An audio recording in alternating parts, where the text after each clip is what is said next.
आमे कालीन चौक बाहरी आसचु कालीन चौक पलि आसी गोटे जगार ये रही है नदी साइडटा नेपाल सब बड़ रिभर जोटा यहाँ पूराटा नेपाल सेपटू से सिंधुली आड़ू ही आसी रिभरटा यहाँ तार पछपटा किसी देखिपे ये अच्छी एवं आम जाऊँ पोखरा पोखरा को जाऊँ काठमांडू पशिक जावाई पड़ो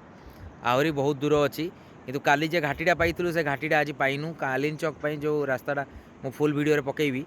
सहीटा देखिए से रास्ताटा हेल्ले कालीन चौक जावाई किसी असुविधा नहीं खाली 20-25 किलोमीटर एपट सेपट जहाँ ये रास्ता बहुत खराब पाइबे ना बहुत भल रास्ता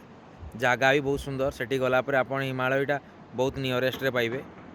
एबे अच्छु ये जगार यहाँ देखूँ किसी ये बालीगुड़ाक यही कलर सब रुहे भाई यही लोकेशनटा ये सब रिसोर्ट गुड़ाक नदी कड़े कड़े सब यही